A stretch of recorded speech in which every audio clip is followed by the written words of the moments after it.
We're live from CiscoLive in Las Vegas here, 2026. Welcome to Cisco Unplugged, and good morning. Thanks for tuning in here. I'm Dan Klamert, your host, where we talk all things wireless here. I'm here with Al again. How's it going, Al? My co-host. Good. Partner in crime. Having a blast, right? Yeah, it's been a great week. Yeah. So great week. What are some of the things for you that have stuck out? Well, I mean, some big announcements. The keynote, Cisco Cloud Control, AI Canvas, just the energy overall. I mean, the energy here has been just electric. I think it's been great, and we had a little session that we did yesterday. Yeah. So wait. Definitely a highlight. To me, the highlight of that whole session, was when they compared you to Jerome Henry. Oh, the technical, the score of the scores. Yes. So just I was on par. I was on par from the surveys. The technical prowess, we'll just call it whatever. Technical sure. prowess. Yeah. Same as Jerome Henry. Yeah. Multiple author, leads several IEEE groups. CCIE. That's Dan. That's what I thought. Yeah, well, I was able to fool some people, some viewers. So thank you though for the people who attended, and thank you for those the scores and the feedback. It seemed to be a great session and lots of great feedback. It did. And I think I had fun. So I mean, I think the audience also had fun. It seems like it from what I've talked to people. Yeah, and the Titans, they said they had some fun as well. So it's not often you get to do really stump the chump with somebody like that, with a group like that, right? That has all that expertise, and you get to ask that question that you've been burning in your mind for a while, right? Yes. And so there were some really great questions. Really, I wish we had more time. Unfortunately, we didn't get to cover all those questions, but But here we are now in the world of solutions, and we did an interview this morning with JJ, right, for the knock. Yeah, we did. Yeah, let's. You did it, right? Yeah, I did it. We did. Why are you asking me? I was the one. Okay. I was late, so I'm just gonna fess up right now. Yesterday was a long day, so. JJ's one of my favorite guys out here. He was great. I saw him yesterday a little bit. I was like, we really want to talk to this guy, so I'm glad you caught up to him. And he had the time. And he's also in his personal life. He does all kind. Like I live virtually through him on all the fun excursions rather that he does. Right. Yeah. So he's quite the character. So should we go to that clip, Tom? Yeah. All right. I'm welcome, and I'm here at the knock with JJ, and JJ, you're a veteran here, right? You've been here for 1 or 2 years now, right? Oh, more than that. Yeah, it's been 4 now altogether from my first GSX that I did here, which was called Impact on the way back. Back. I think you remember that. And this is kind of our home base here. We love this location. We love the partner that we work with MGM. And how they treat us and how they let us use their equipment and roll it over to our equipment so that we are fully capable of all the configurations, and it's all ours. All the APs are coming over. There's 2,200 APs that we're rolling over to us and control them fully and put our configuration on and give the client's experience the way we want it and not the way it was configured by the partner. Okay. Once you get those on, the configs on, what's next? What do you do then after that? What's next is sometimes, when they roll over to us, the APs, we have to still do tuning. So I'm mostly responsible for the keynote, or I'm solely responsible for the keynote. Which is happening shortly. I have to run soon to get over there to make sure that our CEO has perfect Wi-Fi where he sits. And everybody else obviously has very good Wi-Fi as well. So, we have to do the tuning over there. As you know, Al, and you have been in this business for a long time as well, right? Year or two. Wi-Fi is not made for this, for masses, right? Yes. We have originally made it for scanning barcodes. Remember that way back? So we do have to do tricks to contain our Wi-Fi. And containing our Wi-Fi, to get serious about it, is very, very hard in a stadium where the antenna is about 70 feet up in the air. But we have a wonderful antenna, the 9104. Absolutely love it. Very flexible. electronically steerable antenna, which our following antenna is the 9179F. Okay. But we still have to work with the custom equipment that is there. And we have to tune it to make a box, basically on the ground, a box that is 100 people. So that AP should handle 100 people and not more. Right. And so physically constraining that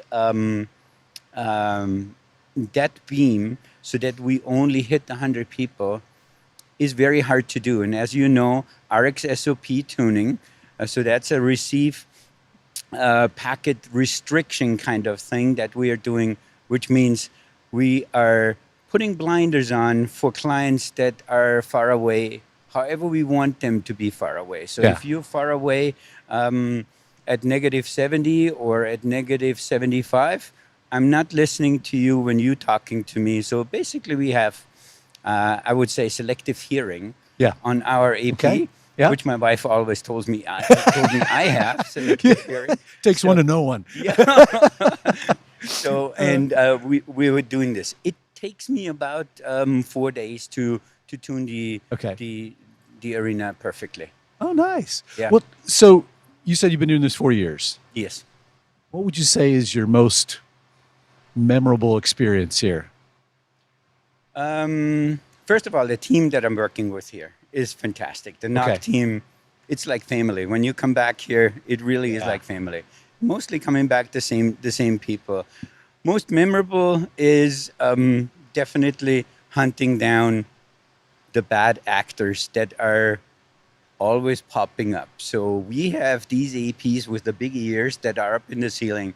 And if you have an AP that is a general home router, right? Yep. And you turn it on at full power at 80 megahertz channels, you will destroy some of our fine-tuned network that we have, right? Here as well in the WAS as over in the stadium. It's a more critical in the stadium because that stadium is like a chamber for all wireless. Right. You will keep it all in, right? Yeah.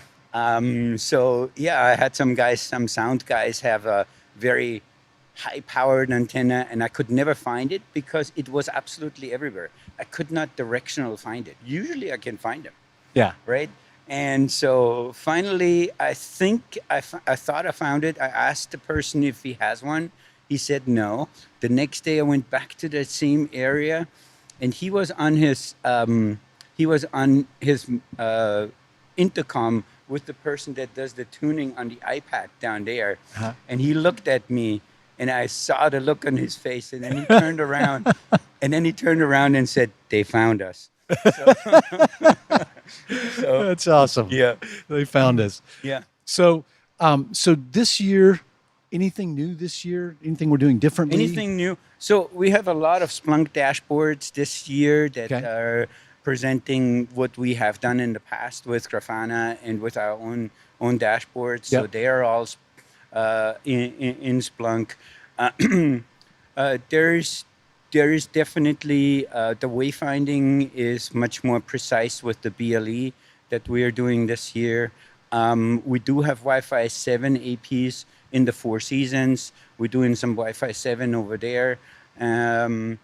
Yeah, so other than that, I don't think we have much, many different things that are new. Okay. The only cool new thing for you, for me, that maybe some people think that's not cool because it's everywhere, but we actually have an accelerometer in the AP. Oh, and some of the that's APs cool. We can see if cool they are using mounted, if they are mounted a little bit off, sideways, or whatever it is. For us, this is cool, right? Because we want the precise, and we want everything the topology needs to be very, very nicely installed, right? Awesome. So that's a cool I love thing to for hear me. use of that kind of technology. Yes. So do you know anything about like show stats? How many devices are on? So yesterday we were at I think 18,000 devices cumulative, right? Okay. In the stadium during the show, we went up to 7,900 clients current client on Almost 8,000 clients concurrent. on their phones, on their devices, whatever they are. They you all, remember- as I heard, had a good experience over there. But as we talked before, Yeah. it is very critical and very, very hard to make it work Yeah. for such a massive amount of people in a small area. What is the seating capacity of that? Do you remember? So I do think it's 18,000 seating Okay. capacity in there. Okay. It was not full Okay. yesterday. I have seen it a bunch fuller. Yeah. right? Okay. I have been here and I have provided the same service as we do for us, Yeah. for Google, for Google Engage, Yep. and for Yep. Google Next. Yeah. They were full, Yep. packed, but they also put the stage on the other side, on one side of the long side of the short side of the stadium. Okay. And therefore, took a bunch of seats behind it out because nobody was sitting. Right. Right. We sit all the way around, so we can spread around a little bit. But I have seen it fuller. Yeah. Yeah. Yeah. How about any? And I know you may not know this, but like amount of throughput, like in gigabits per second, Amount of gigabits. throughput, yeah. Yeah. So don't do a speed test when you are in the stadium, right? Oh, I always do. Trust me, I always do it multiple times. That's what I do during the keynote. A lot of people do speed tests, download little apps that show them, how many. It does. So it's interesting. I think this is the wireless community. Yeah. And we are very truthful with everything, right? Yeah. This is a 9104. This is a 9130. Previous generation. In Yeah. there, in the 9104. Yeah.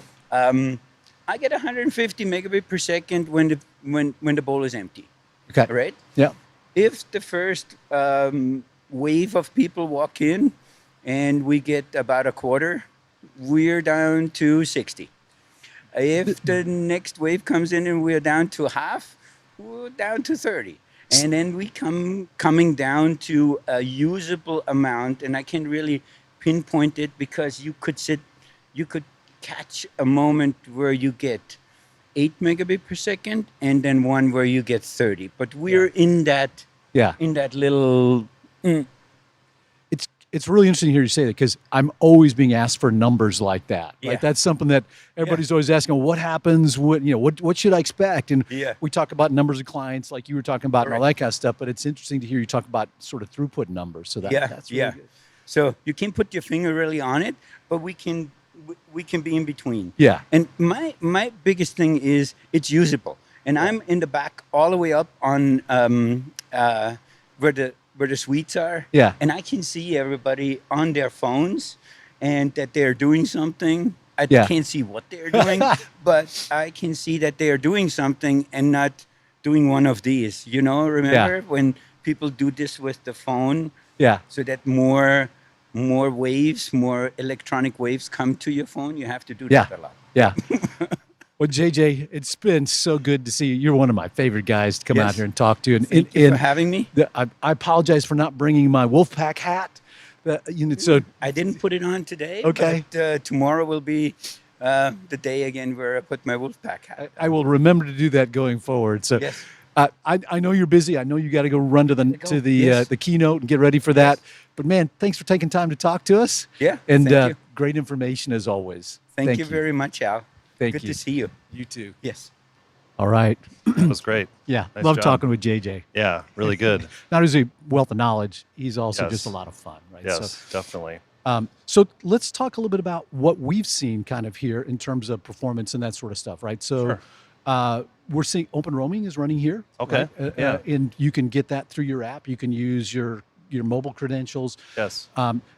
I will say, so we're at about 35% adoption, something like that on open roaming, which is quite a bit given that if you're a veteran and you've been coming back, your device probably already has the PSK already, like all mine had the PSK in it already. So I know when I installed the app, like I don't keep that Cisco Events app on my phone. So I installed it before I came here and it asked me to, install the profile. So you're probably on open roaming. Yeah. Yep. Yeah. And then we were looking for 6 gig stats, and then we realized that we haven't upgraded the APs in here yet to 6 gig. Oh, okay. So that'll impact things. I think we found one Wi-Fi 7 client. Again, there's no Wi-Fi 7 APs in this event yet. So hopefully in the near future, one of the upcoming Cisco Lives, we can have that discussion. Well, we talked about adoption a little bit yesterday in our session. We, we recently did the Bottle Rocks in Napa Valley, right? And that was 6 gig. Yeah, that was 6 gig. But the percentage adoption there really kind of knocked my socks off from last year to this year, going from what was it, like 11% adoption on 6 gig to 50? 50 something, I think. Yeah. So that's amazing, right? I mean, 1 year. In 1 year, yeah. Good Christmas. And yeah, exactly. Matt said Christmas. I said, well, there's birthdays in there too, potentially. That's right. So you can't forget about those birthdays. Yeah. So, and then also I think we wanted to talk a little bit about some other announcements. Like at Live this year, we had the new 9177 AP, right? Yeah. So here, hold my beer. Oh, yeah. Okay. Yeah. Let's start off with so we were just talking about the Stadium. Yeah. And they have the older version in here, the 9104s, which are only 5 gig. Now we have the 6 gig version, right? So, and these have steerable beams in them. They have a little plate on the back that allow these to be operated indoors or outdoors. So it's the same, which is fairly unique if you understand all the 6 gig rules and regulations. That's quite an innovation. But it also, of course, adds 6 gigahertz now, right? So we have the ability to do 6 gigahertz here also. Okay. All right. Yeah. So then so the next one is the 9177. This is the 9179F. Yeah, I was going to say that looks like a 79, right? The big boy. Yeah, that's right. That's the big boy. But since we were just talking about stadiums and stadium designs and stuff like that, I thought I'd throw that one in first. Whoop, let me turn this the right way around. So this is the new 9177, which is it's an outdoor AP. It's really kind of patterned after, you think of the 9124s that had all 3 flavors, where we had external antennas, directional antennas that were built in, omni antennas that were built in. Sure. This has all of those different flavors. This one in particular has the external antennas, but you can see form factor. It looks sort of like the 9179F. I'm going to try to lift both of these at the same time. Uh-oh. Lift with your legs. Lift with your legs, Al.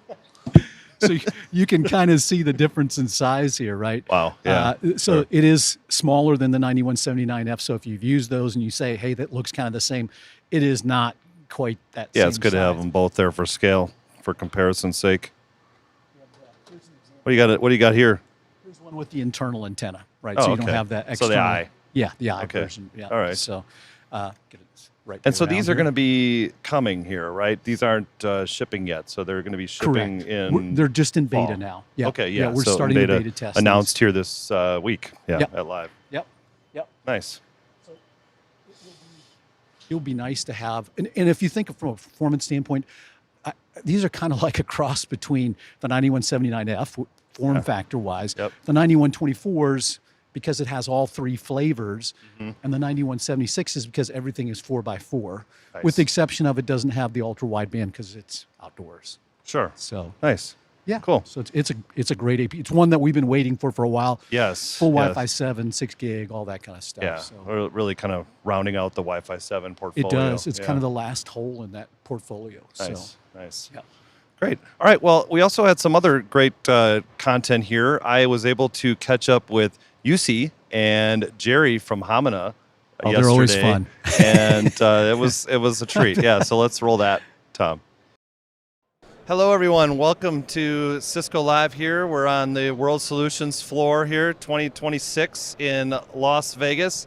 And we're here with Jerry and Yusi from Hamina. Thanks, Sagat, again for being here with us. Really appreciate it. And great to see you guys again. How are you guys doing? Yeah, not too bad. Not too bad. Thank you for having us. It's always a pleasure. I like the tradition here of messing around with Dan, as we call this episode. So thank you so much for having us. Yes, it's always fun. So thank you for being here. And how about you, Jerry? How are you doing? I know we're on the same flight out here. Yeah, yeah, always fun to see you out here. But Yep. yeah, it's always good to see you in Wisconsin as well. But yeah, Yes. this is always a show I look forward to, and Yeah, it's been a great show so far, and we've been showing off all sorts of new features. So we thought maybe some of your audience would like to see some of the stuff we've been showing off to some of the folks here. Yeah. So should we dig in, get into it here? What's some new stuff that we'd like to highlight here from Hamina? So on the planner side, we've been showing off quite a bit some of our Meraki integration, as well as some of our building construction features now that we've added into the Hamina. So this is using some of the latest of our AI detection features to be able to auto-construct a building. So when you're working with multiple floors, sometimes that can be a very tedious process to construct that building and arrange everything correctly. So we've automated a lot of that process for our users. Okay, nice. So. And some of your viewers from the previous episodes may remember where we automatically constructed the building construction of a single floor. But at that time, we didn't construct the entire building in 3D. So now it constructs the entire thing, aligns the floors on top of one another, determines, it uses logic to determine, okay, which one is the bottom floor, which one, what's the order of the floors, things like that. It also differentiates the wall materials, even from a low-quality JPEG or PNG. It differentiates the different wall materials using AI automatically. So it's pretty magical these days. It's just gotten so much better since last time. But also check out the last episode where Jerry designed a network, or somebody designed a network in 2 minutes or something. Well, I believe it was 1 minute, but there was I think the clock maybe was that's right. I don't know if it was malfunctioning the clock was definitely not rigged. Yeah, that's right, it was Dan Jones. The clock definitely was not rigged. That's all I want to say. Okay, yeah, but so it was. I think it was a minute according to your clock. But, exactly right, the real clock. The real clock. Yeah, it was verified before we got going here. But anyways, yeah, that's right. So you're talking about we did one floor. You're talking about the complete building now and multi-floors, aligning it all in one. Yeah, that's great. Yeah, basically what we're focused on is automating all those tedious tasks, right, that we're used to doing as wireless engineers that really don't have to do with the engineering, right, as far as the network engineering. Exactly. But being able to remove all that and get you right into the actual engineering part of the project. So I don't have to worry about those cramps in my wrists anymore, the 800 mouse clicks of drawing the walls and all that stuff. Yeah, okay, nice. That's great. That's the goal. Yeah. So I know that when we were in Milwaukee leaving, we pulled up the clip. We did, yeah. And I don't want to throw shade at the Milwaukee airport network at all, but we saw some interesting things. But I was kind of amazed at the clip, and look at that, how small it is here. Just I hadn't seen one in person before. Yeah. I'd heard a little bit about it, so just wanted to, I guess, kind of talk to you a little bit about this, and we'll show. I was also really impressed with the interface. I mean, the user interface was really smooth, and just the way you were kind of pinching, scrolling, going back and forth between all the data, it was really, really great. I mean, it was really and honestly, impressive. Since last year, this has been one of the things that we put a ton of time and effort into on our development side.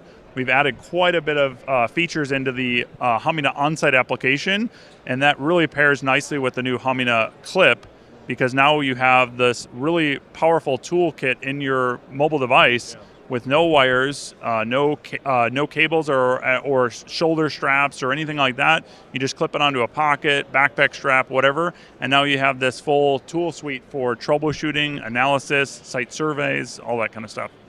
Absolutely, and it's very technician friendly. So the first thing you see when you open the app is a rundown of how is the network working end-to-end, partnership with Orb. It gives an internet connection score, but then also it rates the Wi-Fi as well. And for example, I rarely see a Wi-Fi network being so well configured that it gets 4 green lights. This one does. Yep.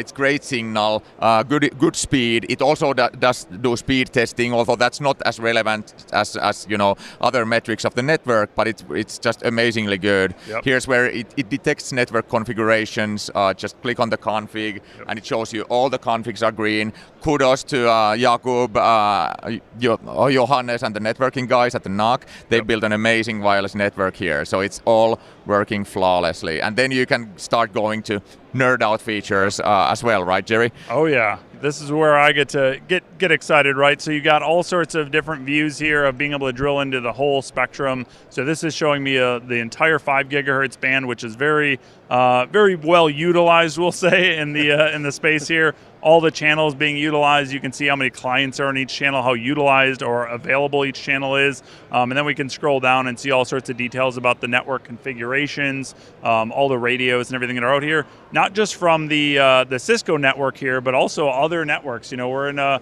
world of solutions here. There's lots of other, competing Wi-Fi devices. So yeah, we've been actually working with the NOC team. They've been using the tool to help them locate where some of these more offending devices are with using some wider channels and stuff. Straight to jail. Yeah. I was seeing some people being dragged off into was it a cop car? Like, watch your head, sir, kind of a jail back there. Yeah, there you go. Yeah, I was put in there for a second and they threw me a banana. I don't know what that was all about, but you didn't use your get out of jail free card there. No, he ripped all of those out. He doesn't give me any, man. And then it's of course a fully blown site survey device as well, or app. And like this guy, like it's quite amazing that it's wireless, it clips on your belt, and it's always with you. Like the size is from a different planet, and it's still a multi-radio, Wi-Fi 7, and like just amazing piece of kit.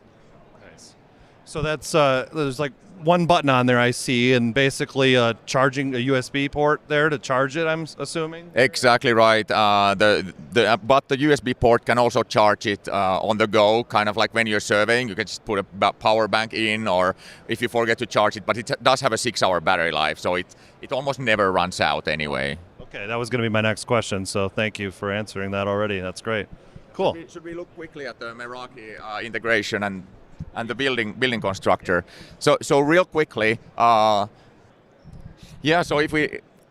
if we look at the building constructor plus the Meraki APIs and the Catalyst Center APIs, we can pull in any Meraki or Catalyst Center network, provided that you put the API key in of your organization. Sure. Okay. We can pull in any network and show it in its live configuration. So live coverage, live AP stats, even live client device locations, and testing the live client devices real time. Wow. So it's no longer like these tools will be going from just planning tools and survey tools to live network analysis tools. And this is made possible by two main things, right? Or actually three. Hardcore RF science that Hamina guys have been doing for the last 25 years in different companies. But Meraki APIs really bring this to life, as well as Catalyst Center APIs. So from there we get the floor plans, the AP locations, and then it's the Hamina AI that automatically constructs the entire building in 3D, which enables us to predict the signals accurately, give accurate statistics on coverage, utilization around the site, as well as live client data, live AP data, even per AP coverage and interference maps and things like that. So it's quite phenomenal that this has become kind of the visualization layer. And then one thing. So what are we looking at here from a map perspective? This is just, I saw it was like, this is just like a hotel map or something? Yeah, or what? That was a live running hotel 5,000 miles from here. Oh, okay, wow. And I never modeled it by hand in Hamina. I just said connect to Meraki. Yeah. We got the low quality floor plans from Meraki, and AI automatically, without asking, it constructed the entire building for me. That's awesome. And started laying down the heat maps. That's great. This is something that only for your viewers, we haven't talked about this publicly actually. All right, but we are enriching the Meraki dashboard. As you can see, it's the Meraki dashboard. But what's new here? Have you seen this version of the Meraki dashboard? I mean, we've got 3D here. We've got multi-floor. Inside the Meraki dashboard. Yeah, wow. So this is the Hamina Chrome plugin, wow, right? Okay. So we enrich the Meraki dashboard data. Wow. So, I have not seen this. This is really cool. Nobody this has, is really, right? yeah, this is really first cool. Preview. Wow. Yeah. It's amazing. So we can see this in the Meraki dashboard, and when we want to dive, nice and warm back here by the screen. By the way, I can kind of it is. Up The over screen here. is warm. Yeah. It is no joke, man. It is no joke. So now we have a transition directly from Meraki into Hamina, and then the 3D view and all of that. So it is pretty magical. Wow. It is pretty magical in that sense. Really, so this is kind of what we do, and also you can get back from Hamina back to Meraki as well. So there's links both sides. Nice. So it creates this smooth experience where you're kind of their first place to go would be the Meraki dashboard. There's an AI alert. Okay, let's click a button in the Meraki dashboard, and Hamina automatically opens. So that's the magic of integration and partnership, Dan. Exactly. Partnership. Well, it's really full life cycle too. I mean, you've got like anywhere from the planning to the active all the way to the live. Absolutely. So Yeah. Yep. It's not just a one and done design tool. Yeah, yep. It's a whole network life cycle is covered. Exactly. Yeah. Wow. That's awesome. So anything else? Anything else we want to cover? This has been great. So then your question is, how do I get this live stuff? Well, it's a part of the Planner Plus subscription, but you can also nowadays buy it separately because people started to want to equip their entire NUC teams with just the live and not the planning tools, because some of the NUC engineers, they don't need the planning, but they definitely need this visibility. So this can be bought separately for $590 per user per year, unlimited number of sites, so it's super cheap. Get it for all of your NUC engineers, your mother, your brother, $590. Children, or maybe, everybody. Yeah, that was my question. You read my mind. So, my dog has a license. Thank you. All right. This has been great. Really appreciate the time always. And we did it all in under a minute, according to your clock, too. Exactly right. That was another great episode of Messing Around with Dan. Yeah, exactly. All right. Thank you, Jerry. Thank you, Jerry. Thank you, for bringing the substance. Thank you, guys. Really appreciate your time and partnership. Yep. My apologies for the mayhem. No, love it. All right. Thank you. Thanks, guys. All right. Thank you, UC and Jerry. They're always a treat. I thought we talked about this. You were not supposed to give UC a mic. You handed him the mic. I couldn't wrestle it back. It was tricky, and I also I had to check my watch after that because it's an alternate dimension over there. The time moves differently. Yeah, that was a 1 minute interview there. Yeah, exactly.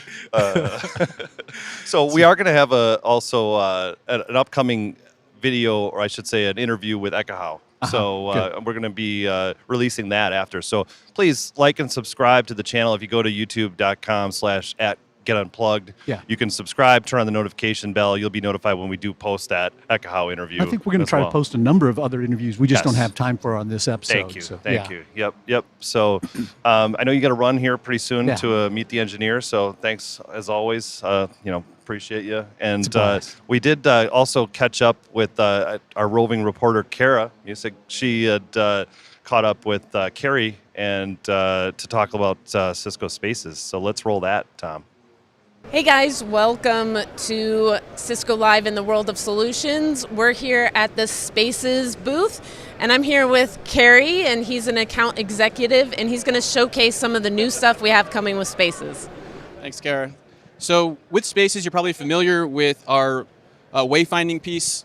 Basically, this is pathfinding to get to a location. So specifically a room or a desk or something like that. You all have seen this before. This will give you a path to get to that location and directions. What we want to introduce is something a little bit new because you can't really take this nice, beautiful WebEx board with you. So we want to have it on your mobile device. And specifically not even looking at rooms, but looking at assets.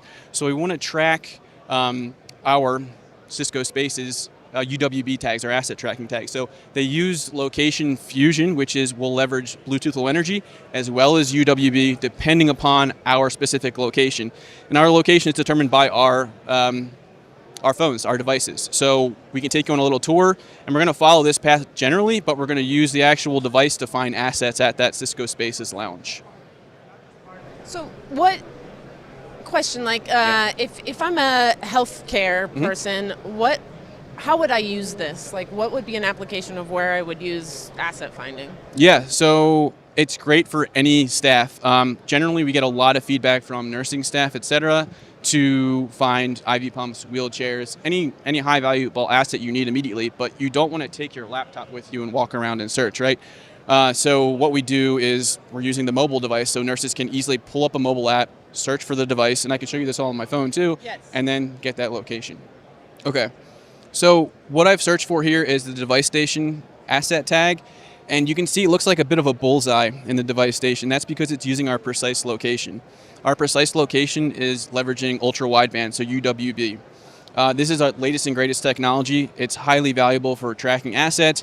It gets down to, completing the use case is really what we're encouraging, right? We want to be able to find this asset quickly and accurately and easily, right? So you saw I searched for this device. What I'm going to do is get directions. I don't really need any details on the asset. And there we go. It knows my location. That's the blue dot. And then it has the path there, and we'll start walking. And then as we walk, we're going to use a couple of different technologies. It's our location fusion feature right now. So we're going to leverage BLE as we're farther away. We're going to use either access points or beacons, and the device is actually doing the location calculation. And then as we move closer and closer to the device, we will be leveraging ultra wideband, right? And so that's the location fusion that I'm discussing. And we'll show some more screenshots, but then we'll just walk over there and then show you what it looks like when we get closer. And it's pretty key to keep moving as well, because the more you're moving, the more access points you're speaking to, the more, or your devices, the more beacons you're speaking to as well. So you get a more precise location. So yeah, we're just we're taking the busiest route here through all the booths, etc. But it's good to see how that performs with a bunch of bodies of water. Yes, lots of bodies of water, lots of different devices. Like everyone here has at least one, if not two devices, right? So I would say more along the lines of 5 yeah. or more. Yeah. Yeah, sure. And so you can see it's updated where we've gotten closer. And you can see too, this, it readjusted there, but you saw that blue dot moving a bit. And when that blue dot is moving away from the path, that's why we have that prompt that comes up that says location accuracy improved with movement, because we want you to talk to more beacons, more access points, right? That makes sense. You'll still have the path, it'll still be there, but that's why you're getting that little shift there. So, I mean, every time we walk in, I'm not, everyone navigates differently. I feel like maybe I might be wrong, but most people, I'm not looking at my phone. I look, see where I'm at. Okay, cool. And then I'm looking up, looking around, and then it'll readjust. Even when I turn the phone, hold the phone down here, the direction changes and it's got to reorient you in screen, but it does it very quickly. Yeah, no, that's great. Yeah. All right, so let's see if we get a little bit closer. I know where all the tags are. So I didn't mention this before, but you can see it says like turn left. It tells me how much time I have left, less than a minute. Oh, wow, I didn't know feet. the time on there. That's cool. Yeah. And I don't know if it's accounting for all the traffic. I doubt that. But yeah, and so we're 44 feet away, approximately a minute. So I'm going to go, I know where the tag is. We're going to walk over and follow this to the device station, and then we'll see if we can get it to leverage that UWB precise location that we discussed. Definitely. I think I might see it, here we right? go. Oh, no, here we go. I just turned around. I thought it was over there, but it looks like, and you can see right here, there's a photo on there of where the device is on those two shelves. 9.7 feet. So. Oh, that's pretty cool that it has the shelves. Yeah.